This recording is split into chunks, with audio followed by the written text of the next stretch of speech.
What is going on, everybody? It is Alex coming back at you with another video, and today I am going to be unveiling my offensive line rankings for the 2022 NFL Draft. So if you guys are new, feel free to like, comment, and subscribe. Would love to have you guys here. Well, I was supposed to be at 4K by draft day. We've blown that out of the water. The new goal is 4,250. Blew that out of the water. So, hey, who knows? Maybe we can reach 4.5K. Thank you guys so much for making that even possible. And of course, let's kick right into the video because offensive line is a thing that I'm pretty much, I would say it's my staple. I used to play offensive line for a long time. I know it doesn't look like it, but played it for 7 years. I have a very keen eye for offensive line talent. And, there's some dudes in here. The rankings are not going to be like anybody else's that you've seen. I'm going to be honest. So yeah, feel free to drop your comments down in the comment section below. I already know that there are going to be some people saying that how the hell is this person down here? How's this guy up here? Just wait and listen, because honestly, I'm very proud of this list. I know that I spent a lot of time looking at offensive linemen. It's one of my favorite things to do, and I'm very proud of it. So let's kick right into the video with the number one overall player in this draft, the offensive line position, Neal. He graded out phenomenally. I love him to death. When you just watch him play, super smooth athlete. A little bit worried that he dropped down to 332. He was up there 345, 355. So losing that much weight, and he looked really lean. You see his gut a little bit in that picture. He looked like he was thinner than me. So we'll see how he comes back. But the guy was absolutely phenomenal. When you watch how he puts his hands on dudes, he does not grab and hold. Every other tackle in this class likes to hold to gain control, which ends up leaving Neal a little bit out of the equation when it comes to how well can you control your guy. That being said, when you watch how all the tackles play when they don't hold, Neal is by far the best one. And he has solid length. He has a solid size. He's 6'7", but he dropped down to 332, which again, I said might be a negative. It might be a positive for his health in the long run. But when you just watch him play, nobody really pushes him back. And he's just absolutely phenomenal. He's played a guard spot, right tackle, and now left tackle. And I had him as the number one pick if he stayed at right, and he moved to left and got even better. So, the guy's absolutely phenomenal. I can't say it enough. He's by far my favorite tackle in the class.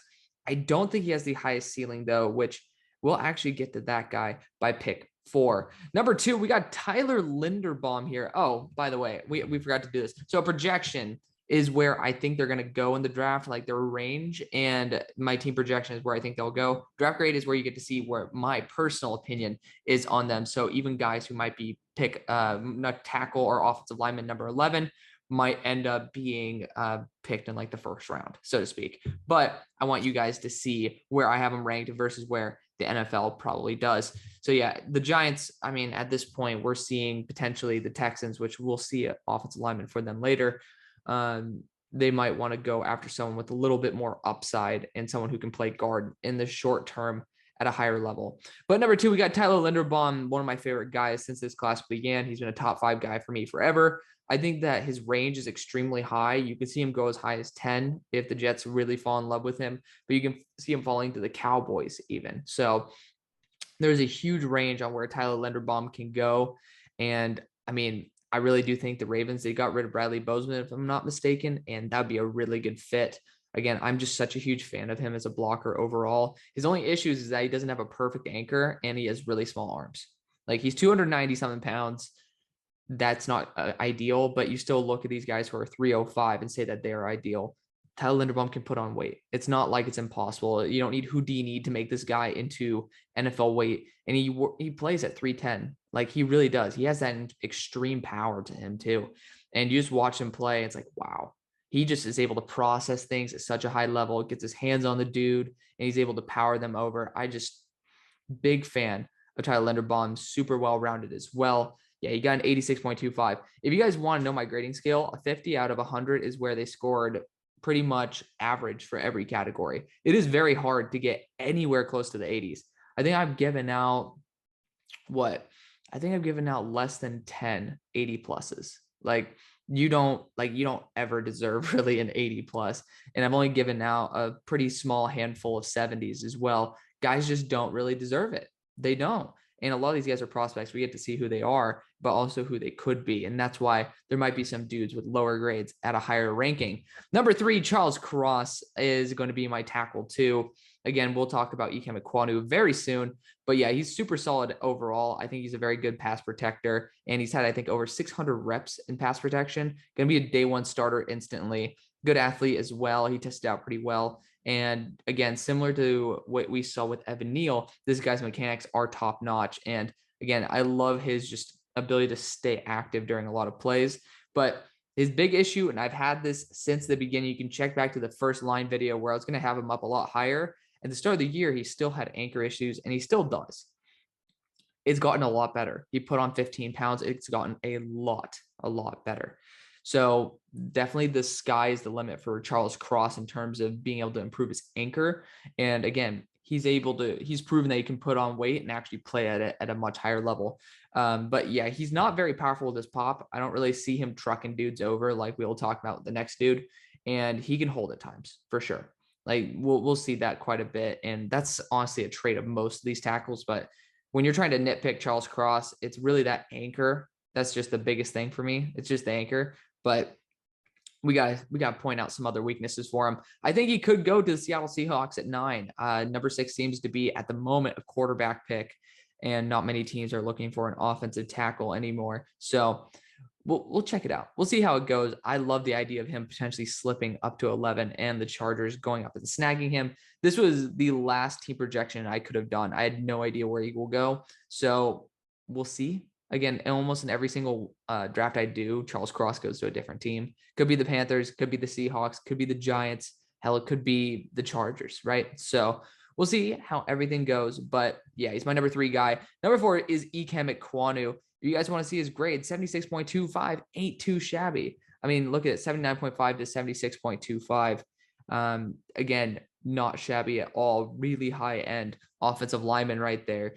And you just look at him, he's just such a stellar athlete. And he got even better at the combine. He proved that he's a really good athlete, and he has a 10 out of 10 power. He and Tevin Jenkins are 2 dudes who are just absolute maulers at their position.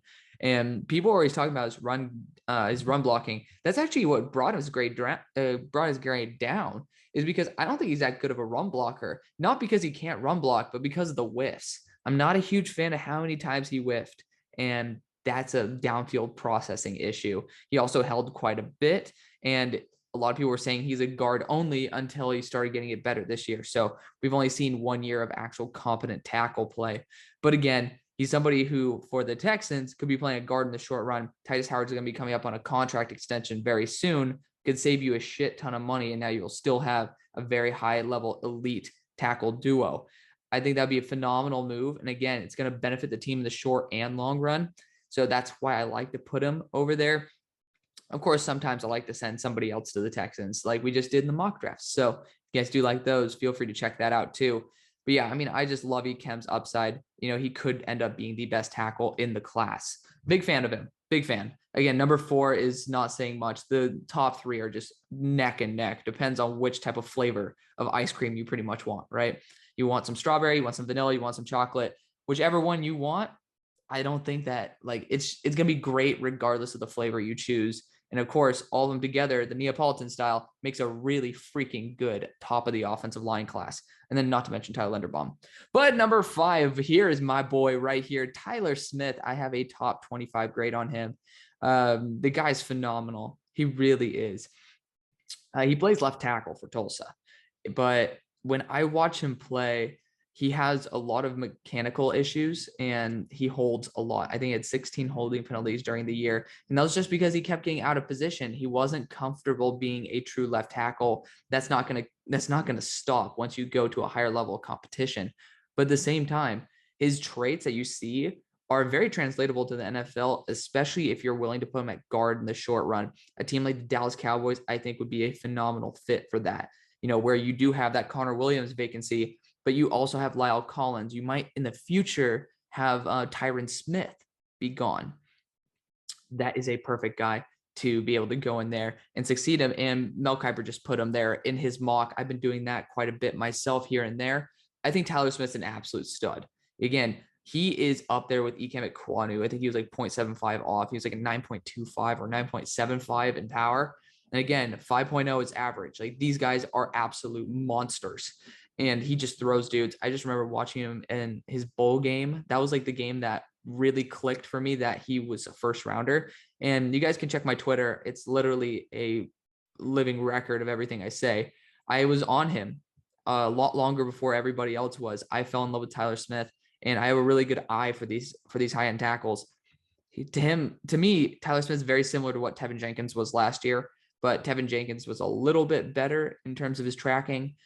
Tyler Smith has that potential, but I do think he's going to be a guard in the short run. A team like Dallas would absolutely be blessed to have a really good talent that could really blossom into a top-end tackle. Number 6, you got Kenyon Green here, a big faller. If you guys see the draft grade right down there, that's because the left side is a tackle, where I think he's better as a left tackle. We're kind of tossing that up in the air at the moment, but then also as a guard, because I'll tell you guys can read it up here, but like overall, he does do a pretty good job maintaining a solid balance of run and pass block. You'll see that with a lot of these tackles and guards. This class is actually really well balanced. There's not really a guy who is absolute garbage in the run, but is stellar in the pass. Like there might be a little bit of a liability here and there, but overall the class is very well balanced. And that's a good sign for how college is preparing these offensive linemen for the NFL. Like you do need to have that nice balance. And even guys like Charles Cross have proven that they're pretty good in the run game as well, even though they're in a much more of a spread offense. But regardless, we'll get back to that. I just really think that Kenyon Green proved to have what it takes to be a left tackle until he started testing. The guy has absolute shit testing numbers. Again, the tape is a little bit more important than the testing numbers, but I'm a little bit worried that he just couldn't get in shape.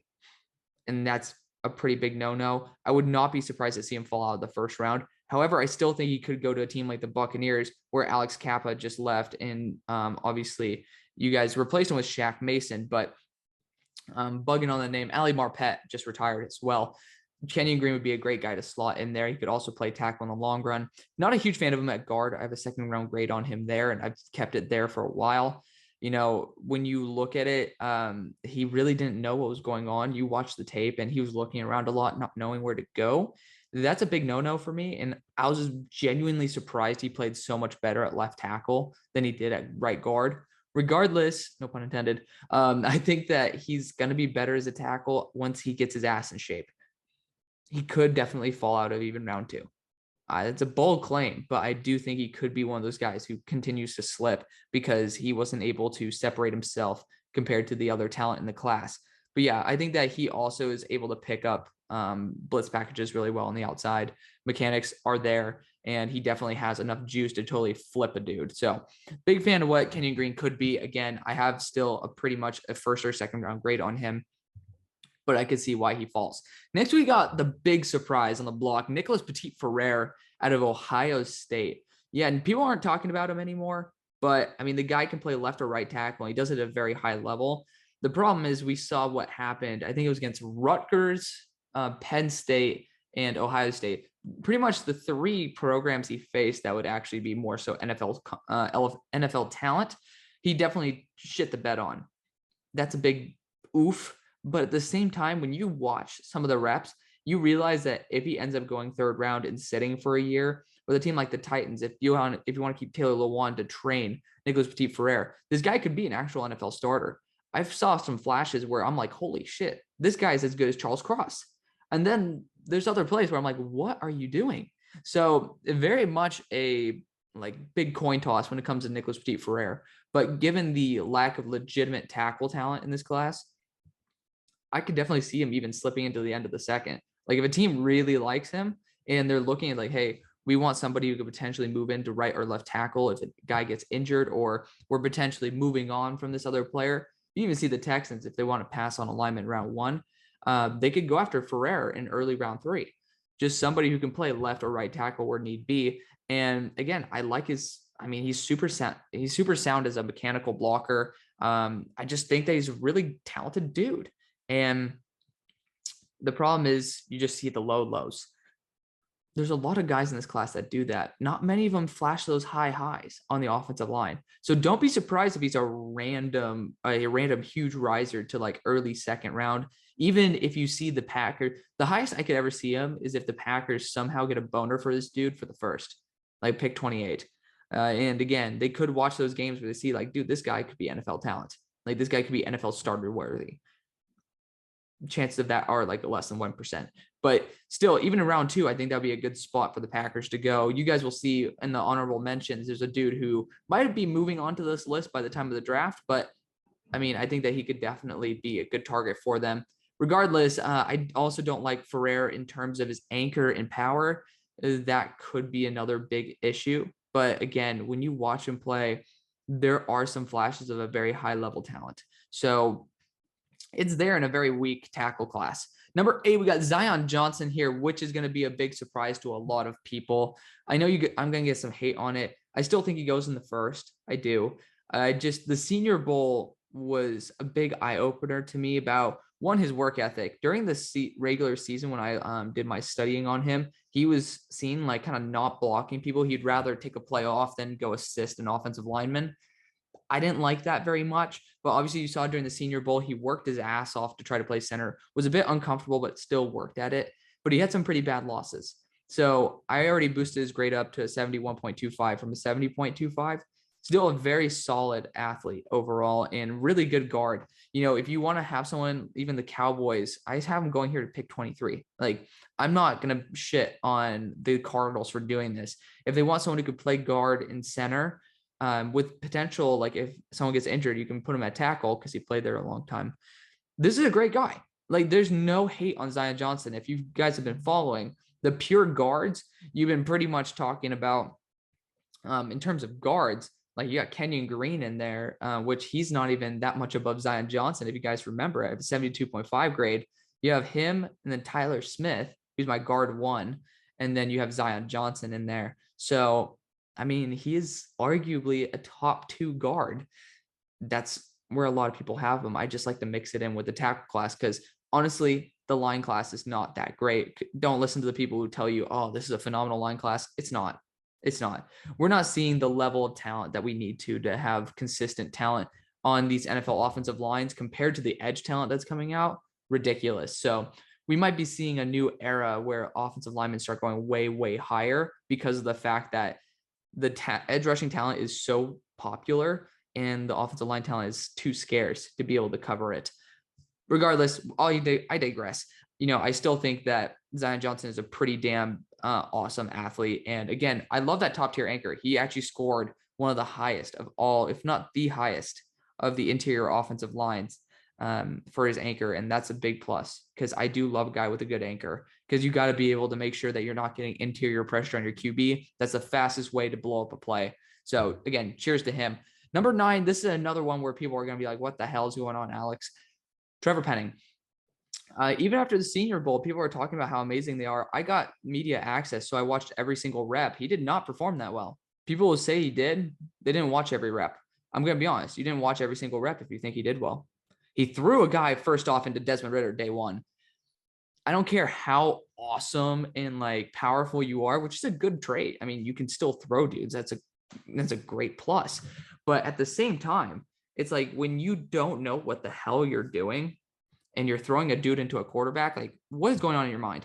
Regardless, he still sucked during the week. He did better than Bernhard, Raimann, as well as Max Mitchell. That's great. But that's the only reason why people will probably think he's still a first round pick is because he looked like a diamond next to shit. Just keeping it real here. Like, I just don't think Trevor Penning's all that. Regardless, he has a crazy high ceiling, very moldable because we've seen what Spencer Brown's been able to do. I honestly think Spencer Brown was as good as Trevor Penning. But regardless, he's a great athlete. He's been very consistently healthy, which, obviously some of the top tackles like Teron Armstead, Tyron Smith have not always been.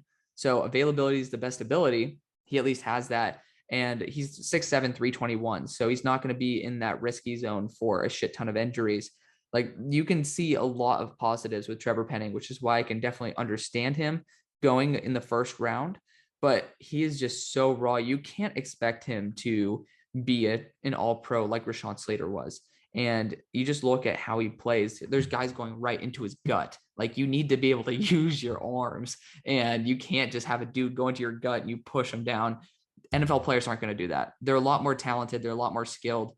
And then again, if you're starting to throw dudes, that's great so long as you do it in a way that doesn't look like you're literally grabbing some dude's shoulder pads and just chucking them, right? That's going to get a lot of flags. That's going to be a big no-no. Do not be surprised if Trevor Penning falls out of the first. Don't be surprised.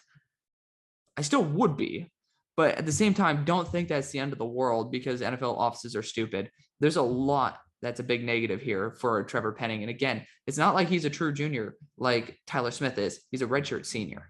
So that's my two-piece right there. Sean Ryan is right here as well as number 10. You know, he's a left tackle for UCLA, but I do think that he fits in pretty much solely as a guard.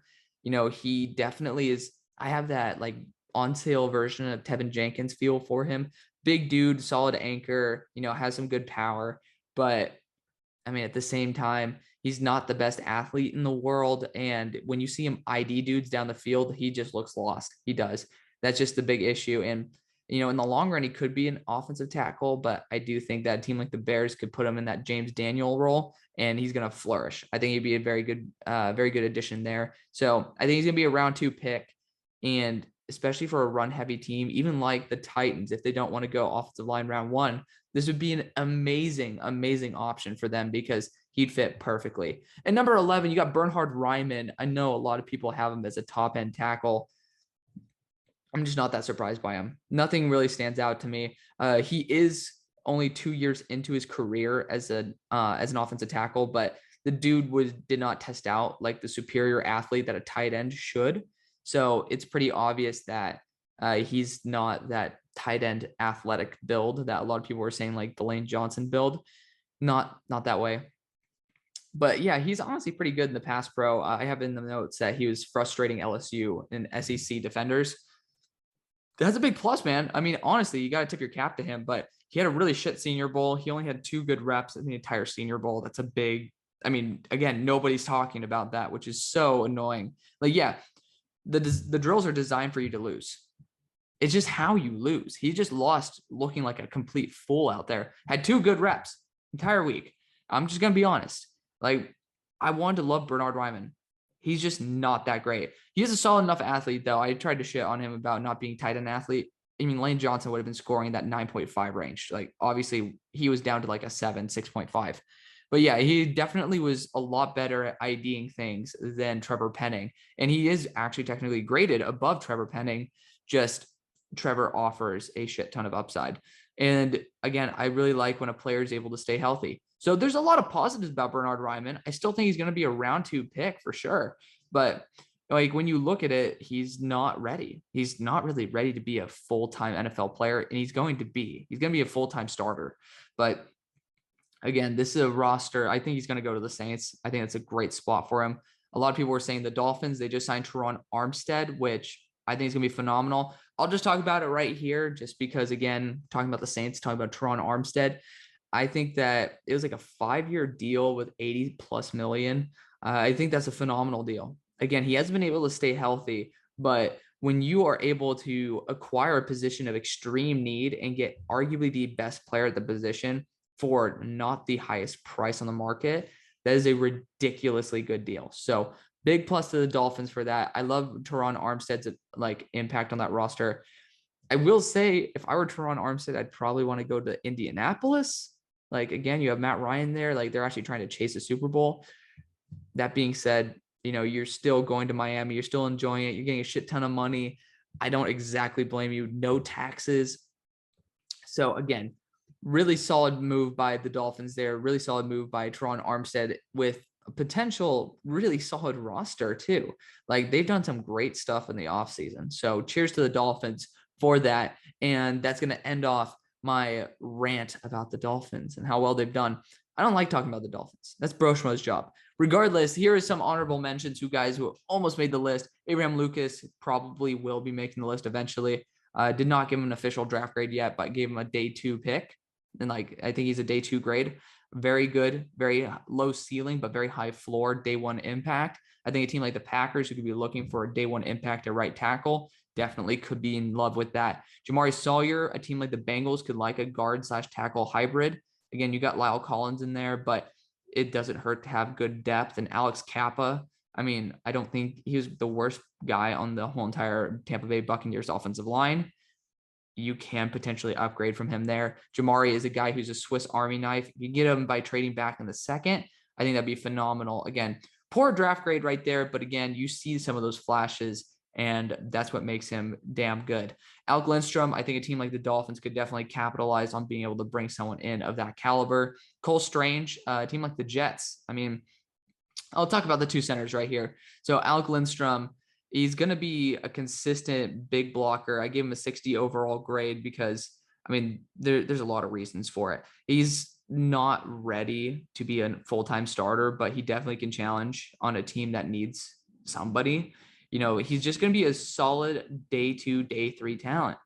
And that's okay, especially in a center class that's this bad.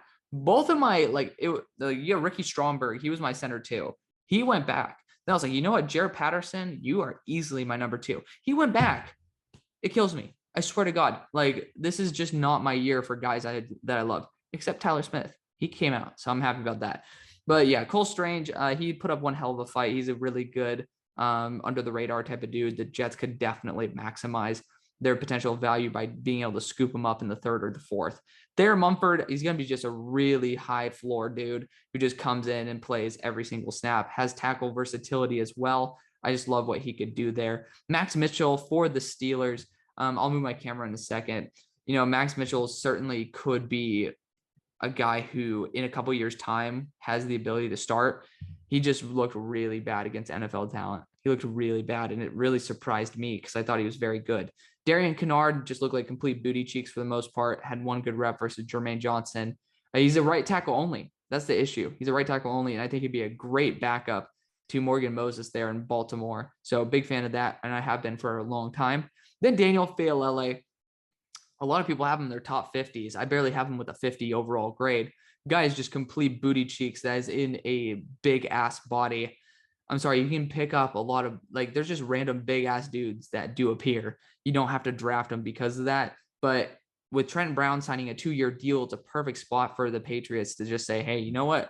You have a good frame. Let's put you underneath another big fat ass and let's just see what happens, right? So I think that would be a good conducive location for him to be able to grow and impact in case Trenton Brown gets hurt. So that's the video, guys. I hope you guys did enjoy. Again, I put a lot of hours into these videos because I want you guys to enjoy it, even though I know this series doesn't get that many views. Regardless, thank you guys so much for watching. See you on the far side. Peace.